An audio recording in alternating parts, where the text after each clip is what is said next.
Yes, I had made the promise that all outstanding salaries and pensions would be dealt with before the end of this year, and it's a firm promise. Why do I think that I need to do that? Because I understand economics. The problem with people who owe salaries is that they don't understand how the economy works. In a struggling economy like Abia State, where the GDP is just a meager 3.5 trillion naira, simple actions like payment of salaries will stimulate that economy.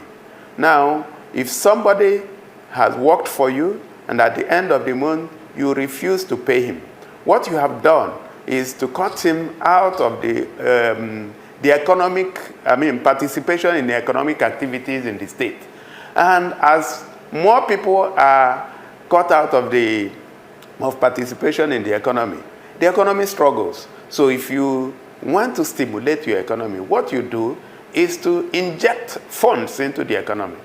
And what better way to do it than to pay people who have worked for you? I'm not talking of the morale of it, which is that somebody, a laborer, is worthy of his wage. So somebody works for you, and you pay him at the end of the month.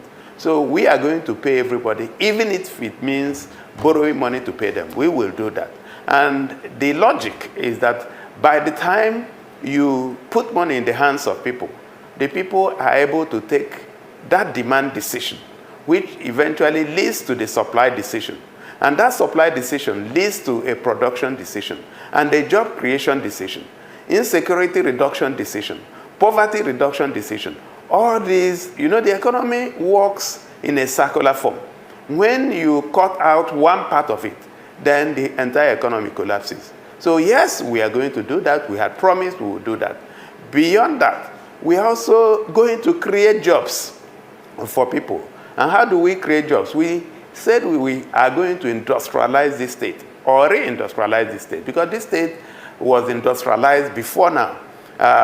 In Aba, as we were growing up, there was a company called Aba Textile Mill.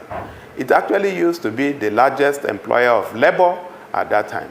Unfortunately, due to actions or inactions of government starting from 1999, most of those companies, including Abia Textile Mill, have voted with their feet and disappeared. There was Nigerian Breweries, which is relocated to Ama in Enugu.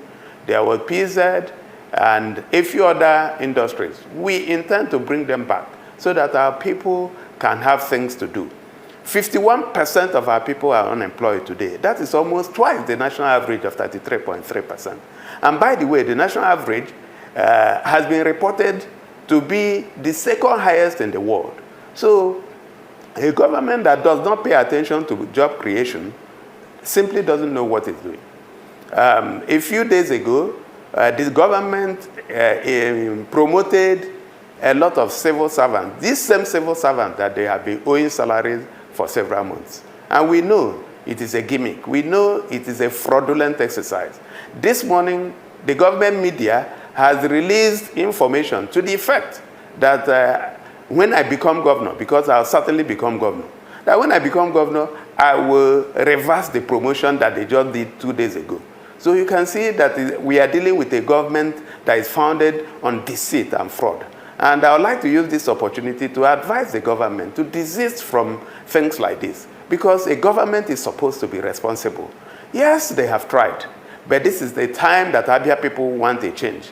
And Abia people see that change in me. Okay. And what did they see? I listen to people who talk about the kind of government they want. And they want people with character. They want competent people, people who are standing on their feet, people who do not have godfathers, people who do not want to share money but create wealth, people who are competent, who are capable, who are consistent. Since I started this race in 2015, I've been consistent. There have been attempts to buy me over so that I will be in the same boat with them. But I told them the reason I came to contest election is not because I'm hungry. I have a day job, and I have performed in everything that I've done.